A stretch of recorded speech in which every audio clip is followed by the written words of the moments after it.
Welcome to Cambridge English Language Institute. This is Ansar Ahmad and today's video I am going to talk about Basidiomycota. First year की biology से unit number 7 kingdom protist and fungi से हमारा आज जो next lecture है इसका नाम है Basidiomycota. इससे पहले हमने फंजाई के दो क्लासेस जो है वो अपलोड किए हैं, ज़ाइगोमाइकोटा और एस्कोमाइकोटा. आज हम Basidiomycota को डिटेल से देखते हैं.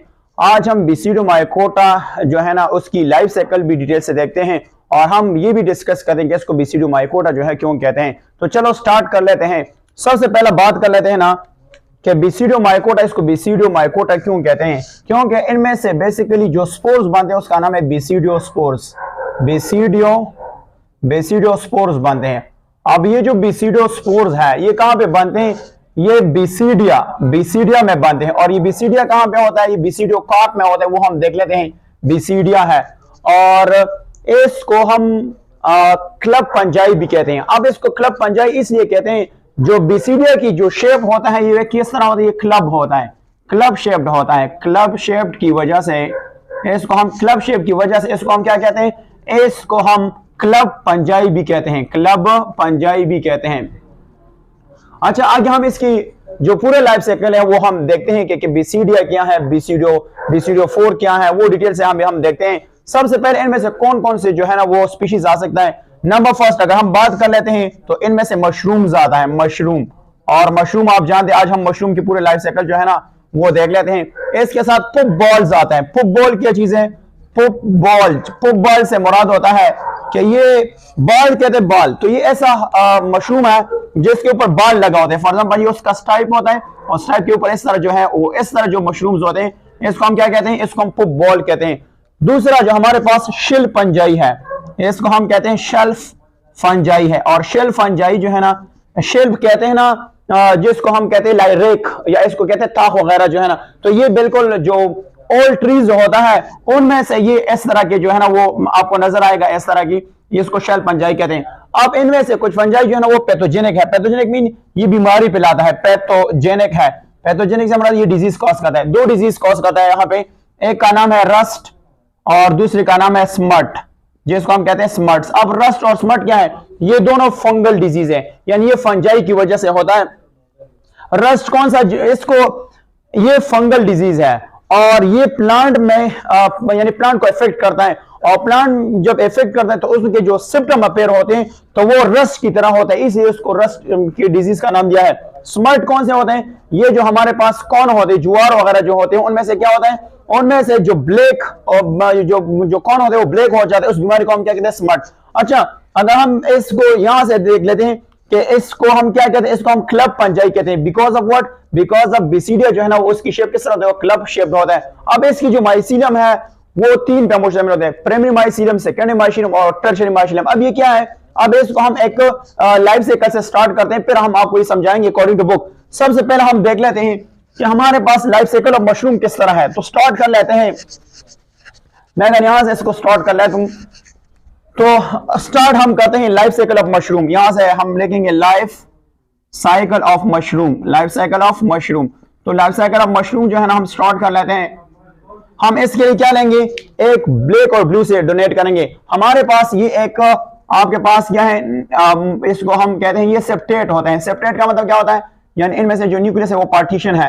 तो ये हम लेंगे यहां से, हमारे पास ये सॉरी एक हम डोनेट कर लेते हैं यहां से आपके सामने है ये. इसको हम कहते हैं माइनस मैटिंग टाइप है, मैटिंग टाइप जिसको हम कह सकते हैं टाइप है. और दूसरा जो है ना हम ब्लैक से डोनेट करेंगे. यहां से अगर मैं किससे डोनेट करूंगा, ब्लैक से, तो ये आपको इस तरह नजर आएगा. यहां से अगर हम देख लेते हैं तो ये हमारे पास इस तरह नजर आएगा. ये आप देख सकते हैं एग्जैक्टली इसकी. यहां से अगर हम यहां से इसको देख लेते हैं ये हमारे पास इस तरह की नजर आता है. और ये हमारे पास, तो ये भी आप अगर हम देख लेते हैं तो ये आपके पास किस तरह नजर आएगा. इसको हम प्लस से डोनेट करेंगे. ये हमारे पास प्लस मैटिंग टाइप है, मैटिंग टाइप है जिसको हम कह सकते हैं मैटिंग टाइप. अभी आपके पास स्टेप 1 है. हम आएंगे कि इसको हम प्राइमरी माइसीलियम भी कहते हैं. इस एक को हम क्या कहते हैं, इस एक को हम प्राइमरी माइसीलियम भी कहते हैं, प्राइमरी माइसीलियम भी कहते हैं. माइसीलियम सिंगुलर है. इसको प्राइमरी माइसीलियम, इसके बजाय हम इसको कहते हैं मोनोकैरियन भी कहते हैं. मोनो कैरियन भी कहते हैं, कैरियन। मोनो कैरियन से मुराद क्या है कि इनमें से mono mean one, karyon mean one, हर एक सेल में एक न्यूक्लियस होता है। इसको हम यूनी न्यूक्लियड भी कहते हैं। यूनी न्यूक्लियड से मुराद होता है कि इनमें से एक न्यूक्लियस है। वो न्यूक्लियस किस तरह होगा? वो हैप्लॉइड न्यूक्लियस होगा। इसको हम कह सकते हैं हैप्लॉइड न्यूक्लियस होगा। ये भी आपके पास हैप्लॉइड न्यूक्लियस है। और अब क्या गया, अब दोनों प्राइमरी जो आपके पास प्राइमरी माइसीलियम ये इकट्ठा हो जाता है और इससे बनता है सेकेंडरी माइसीलियम, या इसको हम कहते हैं डाइकैरियोटिक माइसीलियम। तो अब मैं स्टेप नंबर 2 की तरफ जाता हूं। ये आपके पास स्टेप नंबर 1 है। अब यहां से क्या बनेगा? यहां से हमारे पास बनेगा प्लाज्मोगेमी होंगी। प्लाज्मोगेमी से मुराद क्या होता है? यानी फ्यूजन ऑफ साइटोप्लाज्म। तो हम यहां पे लिखेंगे प्लाज्मोगेमी, प्लाज्मो और इसका नाम है गेमी। प्लाज्मोगेमी से मुराद होता है फ्यूजन ऑफ साइटोप्लाज्म होंगे। अब यहां से क्या बनेगा? डाइकैरियोटिक, डाइकैरियोटिक माइसीलियम, या इसको हम कहते हैं सेकेंडरी माइसीलियम। किस तरह बन जाएगा? ये हमारे पास एक है, यहां से मैं ब्लैक से डोनेट करता हूं, यहां से ये आपके पास ब्लैक है, यानी अगर हम इसको कहते हैं यहां से ये, यहां से ब्लैक है, और यहां से अगर हम देख लेते हैं ये हमारे पास क्या है। अब इसके साथ साथ क्या होगा? इसके साथ ये हमारा दूसरा भी डोनेट कर लेते हैं। यहां से ये इस तरह हमने कॉट कर दिया, यानी दूसरा माइसीलियम है। यहां से इसको मैं पार्टीशन करवाता हूं यहां से। तो ये अब इसको कह सकते हैं कि हमारे पास क्या है, ये मैं यहां से डोनेट करूंगा, यहां से ये आपके पास है, ये आपके पास क्या है। अब आप जानते हैं ना, इसको हम क्या कहते हैं? इसको हम कहते हैं dikaryotic, dikaryotic mycelium. Number 2 dikaryotic, dikaryotic mycelium इसको कहते हैं, माइसीलियम, या इसको हम कहते हैं सेकेंडरी माइसीलियम। इसको हम क्या कहते हैं? सेकेंडरी माइसीलियम कहते हैं, माइसीलियम कहते हैं। अब इसको सेकेंडरी माइसीलियम क्यों कहते हैं, अब मैं बताता हूं आपको। अब ये जो सेकेंडरी माइसीलियम है, तो इनमें से इसको डाइकैरियोटिक इसलिए कहते हैं कि इनमें से दो न्यूक्लियस, एक आपको ब्लैक नजर आता है, एक आपको ब्लू नजर आता है। ये दो न्यूक्लियस होंगे, हर एक सेल में दो न्यूक्लियस होंगे। ये बेसिकली क्या हो, ये हैप्लॉइड न्यूक्लियाई होंगे, इसलिए इसको सेकेंडरी माइसीलियम कहते हैं। ये सेकेंडरी माइसीलियम किस तरह बनता है? जब दो प्राइमरी माइसीलियम इकट्ठा हो जाता है उससे सेकेंडरी माइसीलियम बन जाता है। अब आगे से क्या बना है? थर्ड नंबर स्टेप में अगर हम देख लेते हैं, तो इससे नेक्स्ट जो है ना वो कौन सा स्टेप होगा? यहां से मैं डोनेट करूंगा, तो यहां से आपके पास होगा नेक्स्ट, ये इससे एक स्ट्रक्चर बन जाता है जिसको हम कहते हैं बेसिडियो कार्प। अब बेसिडियो कार्प क्या है देख लेते हैं। हमारे पास ये एक यहां से आया, यहां से हम इसको डोनेट करते हैं विद केप लाइक स्ट्रक्चर। इससे क्या बनेगा? ये आपके पास केप लाइक स्ट्रक्चर है, और इसको हम यहां से अगर और कर लेते हैं, इससे नीचे क्या बनेगा? इससे नीचे यहां से इसको मैं अगर यहां से डोनेट करूं, यहां आपके पास ये है, तो ये आपके पास बेसिडियो कार्प बन जाता है। इसको हम क्या कहते हैं? अब इसको मैं लेबल करता हूं कि हमारे पास एक रियल स्ट्रक्चर जो है वो बन जाता है। इसको हम कहते हैं बेसिडियो कार्प, बेसिडियो कार्प कहते हैं। और इस बेसिडियो कार्प को हम दूसरा नाम कहते हैं डाइकैरियोटिक, डाइकैरियोटिक भी कहते हैं। डाइकैरियोटिक से मुराद क्या है? डाइकैरियोटिक से मुराद में से दो न्यूक्लियस होता है। अब थोड़ा सा देख लेते हैं इसकी स्ट्रक्चर को, थोड़ा सा देख लेते हैं। ये जो नीचे होता है इसको हम क्या कहते हैं? माइसीलियल थ्रेड कहते हैं, थ्रेड या हाइफा भी कह सकते हैं। अब ये जो आपको नजर आता है इसके ऊपर ये स्ट्रक्चर, इसको हम कहते हैं वॉल्वा होता है। और ये जो आपको नजर आता है ये इसके ऊपर एक रिंग्स भी होता है, इसको हम कहते हैं रिंग्स, RINGS रिंग्स। और ये जो आपको नजर है ये इसका स्टेम कह सकते हैं या स्टाइफ कह सकते हैं, STIP का मतलब स्टाइफ। और इसके अलावा ये उसका पूरा केप नजर आएगा जिसको हम कहते हैं केप। और ये जो आपको नजर आएगा यहाँ पे इसमें से जो क्या होता है, ये बेसिडिया होता है, बेसिडिया है। और ये बेसिडिया जो है ना line with water, line with, ये जो बेसिडिया आपको नजर आता है वो लाइन विद गिल्स, इनमें से ये आपको गिल्स नजर आते हैं। अब ये वो गिल्स नहीं है जो फिश में होता है, ये जो केप होता है इसमें से ये जो स्ट्रक्चर। अब आप अगर ये देख लेते हैं, हम इसको यहां से भी डोनेट कर सकते हैं, क्या इसके साथ थोड़ा सा छोटा होता है, ये फॉर एग्जांपल इसका है, और ये आपको नजर आता है यहां से नीचे ये फॉर एग्जांपल हमने दो मशरूम ले ली। अगर हम इसको जूम कर लेते हैं, ये स्ट्रक्चर ले लेते हैं और इसको थोड़ा सा निकाल लेते हैं, तो आपको ये किस तरह नजर आएगा? आपको ये इस तरह नजर आएगा, ये वाला इस तरह। अगर मैं यहाँ पे ड्रॉ कर लेता हूं तो ये आपको इस तरह नजर आएगा, ये वाला और ये वाला, और इसके साथ एक थोड़ा सा इस तरह स्ट्रक्चर भी होगा। अब इनमें से कौन सी न्यूक्लियस होंगे? एक न्यूक्लियस प्लस की होंगे और एक माइनस की होंगी। तो मैं एक को इस तरह डोनेट करूं, इस तरह और इस तरह, और इसके साथ ये भी जो आपको नजर आता है, ये जो आपको नजर आता है इसको हम बेसिडिया कहते हैं। ये आपके पास क्या है? बेसिडिया इसको कहते हैं, बेसिडिया। अब इस बेसिडिया में क्या है? बेसिडिया के बाद केरोगेमी होंगी। केरोगेमी से क्या मुराद है? अब इन दोनों की न्यूक्लियस की फ्यूजन होगी। तो यहां से आपके पास क्या आएगा? इन दोनों की न्यूक्लियस की फ्यूजन होंगी। तो हम देख लेते हैं, जब न्यूक्लियस की फ्यूजन, इसको कहते हैं केरोगेमी होंगी, दैट इज कॉल्ड केरोगेमी। अब जो केरोगेमी का मतलब है उससे न्यूक्लियस फ्यूजन हो जाएंगे, तो आपके पास एक नजर आएगा, ये दूसरा नजर आएगा, यहां से आपके पास एक और यहाँ आपके पास दूसरा। अब इनके न्यूक्लियस जो है ना वो एक दूसरे के साथ फ्यूज हो जाता है, तो केरो गेम होंगे। आपके पास डिप्लॉयड न्यूक्लियाई आ जाएगा। क्या आएगा? डिप्लॉयड न्यूक्लियाई आ जाएगा। कौन सा चीज आ जाएगा? डिप्लॉयड न्यूक्लियाई आ जाएगा। तो आपके पास 1 2 3 4 ये आपके पास है डिप्लॉयड न्यूक्लियाई आ जाएगा। डिप्लॉयड, जब डिप्लॉयड न्यूक्लियाई आ जाएगा ना तो इनमें से क्या होगा? इनमें से अभी मियासिस हो जाएगा। कौन सा चीज होगा? मैं यहां पे लिखूंगा मियासिस होगा। मियोसिस, यहां पे आपके पास होगा मियोसिस होगा। और जब मियासिस हो जाएगा तो आपके पास क्या बनेगा? बेसिडियम में 4 हैप्लॉइड न्यूक्लियाई बन जाएगा। फॉर एग्जांपल ये आपके पास एक है, ये आपके पास दूसरा डोनेट कर रहा हूं, ये आपके पास तीसरा है, चौथा है, और इस तरह ये जो आपके पास अब बन जाएगा तो इनमें से मियोसिस के रिजल्ट में इनमें से 4 हैप्लॉइड न्यूक्लियाई बन जाएगा। कितना बन जाएगा? 4 हैप्लॉइड न्यूक्लियाई होगा। यहां से आपको नजर आ रहा है ये 4 डोनेट कर रहा हूं, ये यहां से आपके पास 4 जो है वो आ जाएगा। इसको हम कहते हैं बेसिडिया कंटेनिंग 4 हैप्लॉइड न्यूक्लियाई। ये आपके सामने नजर आता है, इसको हम कहते हैं basidia containing 4 haploid nuclei. Basidia containing, इसको हम कहते हैं containing 4 haploid, containing, that is called containing, that is here TAINING 4 haploid nuclei. Haploid और न्यूक्लियाई होगा, ये आपके पास आ जाएगा न्यूक्लियाई, 4 हैप्लॉइड न्यूक्लियाई। और इसके साथ साथ अगर हम यहां से देखेंगे तो इसके साथ अपेंडेजेस होंगे। यहां से एक 4 अपेंडेजेस बन जाएगा, यहां से ये भी आपके पास एक 4 अपेंडेजेस बन जाएगा, ये भी आपके पास 4 अपेंडेजेस। इसको हम कहते हैं बेसिडिया विद 4 हैप्लॉइड अपेंडेजेस। ये आपके पास अपेंडेजेस आएगा जिसको हम कहते हैं बेसिडिया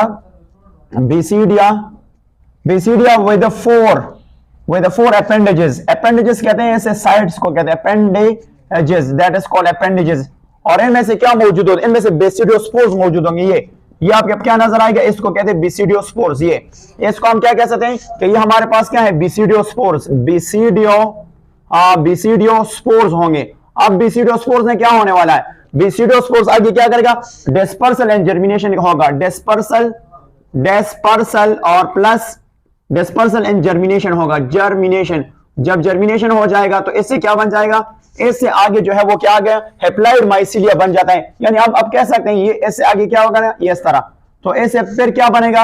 आप कह सकते हैं कि ये जो है ना आप इस तरह भी बना सकते हैं। फॉर एग्जांपल मैंने एक इस तरह डोनेट कर दिया, ये आपके पास एक बन जाएगा, और एक जो है दूसरा अब मैं अगर यहां से डोनेट करूंगा थोड़ा सा आसानी के लिए, ये आपके पास ये बन जाता है। इसको हैप्लॉइड माइसीलिया कहते हैं, या इन दोनों को भी डोनेट कर सकते हैं। हैप्लॉइड आपके पास क्या बन गया? हैप्लॉइड माइसीलिया बन जाता है। माइसीलिया जो पूरे और लाइफ साइकिल जो है ना वो कंप्लीट हो जाता है। ये हमारे पास क्या है? लाइफ साइकिल ऑफ मशरूम है। इसको थोड़ा सा मैं रिवाइज करता हूं, आप देख सकते हैं। सबसे पहले क्या होने वाला है? सबसे पहले ये है कि हमारे पास एक इनमें से मेल और फीमेल की फर्क नहीं है, बट हम इसको अपने आसानी के लिए माइनस और प्लस से डोनेट कर दें। ये प्राइमरी माइसीलियम है। प्राइमरी माइसीलियम को हम मोनोकैरियन भी कहते हैं क्योंकि एक न्यूक्लियस होता है, इसको यूनिन्यूक्लियर भी कहते हैं। एक न्यूक्लियस होता है, हैप्लॉइड न्यूक्लियस है, दोनों एक दूसरे के साथ मिल जाते हैं। आपके पास क्या बन जाता है? डाइकैरियोटिक या सेकेंडरी माइसीलियम। अब ये बात रखना है, ये जो आपके पास स्ट्रक्चर बन जाए बेसिडियो का, ये फ्रूटिंग बॉडी है। इस फ्रूटिंग बॉडी को हम टर्शियरी माइसीलियम भी कहते हैं। इसको हम क्या कहते हैं? टर्शियरी माइसीलियम भी कहते हैं। टर्शियरी बुक में लिखा है, आपने याद करना, टर्शियरी माइसीलियम भी कहते हैं। और इसको हम कहते हैं माइसीलियम कहते हैं, टर्शियरी माइसीलियम भी कहते हैं। टर्शियरी माइसीलियम से ये पूरा बॉडी स्ट्रक्चर बन जाता है। फिर इसके अंदर आपके पास क्या है? बेसिडिया है। बेसिडिया में हैप्लॉइड वो कैरोगेमी होंगे, उसकी न्यूक्लियस फ्यूजन हो जाएंगे। जब न्यूक्लियस आपके पास डिप्लॉइड न्यूक्लियाई बन जाएगा, डिप्लॉइड न्यूक्लियाई से फिर जो है यानी बेसिडियोस्पोर्स बन जाएंगे, बेसिडियोस्पोर्स जर्मिनेट हो जाएगा, उससे वापस हैप्लॉइड माइसीलिया जो है वो बन जाता है, और इस तरह जो है लाइफ साइकिल जो है वो कंप्लीट हो जाता है। अच्छा, आपके बुक में कुछ पॉइंट्स है वो भी डिस्कस करता हूं। यहां तक तो हमने बात की कि there are 3 types of mycelium. Primary mycelium ये आपके सामने मैंने बता दिया कि मोनोकैरियन है, यूनिन्यूक्लियर हैप्लॉइड न्यूक्लियस। फिर जो सेकेंडरी माइसीलियम है वो किस तरह बनता है? ये दोनों एक दूसरे के साथ मिल जाता है, तो इससे डाइकैरियोटिक या सेकेंडरी माइसीलियम बन जाता है। इससे आगे जो है ना वो क्या बन जाता है? ये बात रखना है, डाइकैरियोटिक जो सिंगल माइसीलियम है, इसके हर एक सेल में 2 न्यूक्लियाई होंगे और वो हैप्लॉइड होंगे। इस डाइकैरियोटिक से क्या बनेगा? आगे एक फ्रूटिंग बॉडी बन जाता है जिसको हम बेसिडियोकार्प कहते हैं। और ये आपको पता है अरेंज होते हैं in the form of what, यानी inside the fruiting bodies we call basidiocarp. अब बेसिडोकार्प से क्या होने वाला है, बेसिडोकार्प में वापस जो है आपके बुक में वो बातें रिपीट करते हैं, आप इसको रीड कर सकते हैं। तो बेसिडोकार्प जो बन जाता है ना, फिर आपके बुक में लिखा है केरोजेनी हो जाता है, केरोजेनी होता है फ्यूजन ऑफ न्यूक्लियस हो जाता है, फिर उसके बाद 4 हैप्लॉइड न्यूक्लियाई बन जाता है, इसके बाद आपके पास क्या बेसिडोफोर्स और फिर जर्मिनेट हो जाता है। अब एसेक्सुअल रिप्रोडक्शन ये कहता है कि किस तरह एसेक्सुअल रिप्रोडक्शन आकर क्लासिकल मेथड जो अदर फॉर्म ऑफ फंजाई में होता है, किस तरह मैं आपको बताता हूं। इस तरह पहले जो था ये हमारे पास बेसिडिया बन जाता है, बेसिडिया, यहां पे मैंने लिखा बेसिडिया। अब इस बेसिडिया के ऊपर बेसिडोस्पोर्स बन जाता है। अगर इनमें से हवा आ जाता है तो ये जो बेसिडोस्पोर्स है ये जगह पे चला जाता है, कोई जगह पे चले जाता है और ऐसे वापस जो है वो क्या हो जाता है, यानी इनमें से क्या हो सकता है कि ये किसी भी जगह पे जाता है तो उससे वापस जो है ना ये हैप्लॉइड माइसीलिया जो है वो डेवलप हो जाता है। अब बात करते हैं आपके बुक में कोई और पॉइंट्स भी हैं, वो भी बताता हूं कि ये जो यानी ये जो सेक्सुअल रिप्रोडक्शन है ये फंजाई के अदर क्लासेस से डिफरेंट होता है, आप अपने बुक में देख सकते हैं। दूसरा पॉइंट ये बता रहा है कि इनमें जो सेक्सुअल रिप्रोडक्शन है इनमें से नो रिप्रोडक्टिव स्ट्रक्चर जो बनता है, यानी एंथ्रीडियम मेल ओगोनियम फीमेल नहीं बनते। इनमें से सिर्फ ये है कि मोनोकैरियोटिक फेज जो है ना वो डाइकैरियोटिक फेज में कन्वर्ट होता है। डिफरेंट वेरियस मेथड देख लेते हैं। सिंपली मोनोकैरियोटिक न्यूक्लियस जो है ना वो किस में कन्वर्ट होगा, डाइकैरियोटिक न्यूक्लियस में कन्वर्ट होगा। इसी वजह से इसको हम क्या कहते हैं, इसको हम कहते हैं कि ये सिंपल सेक्सुअल रिप्रोडक्शन है, किस में फंजाई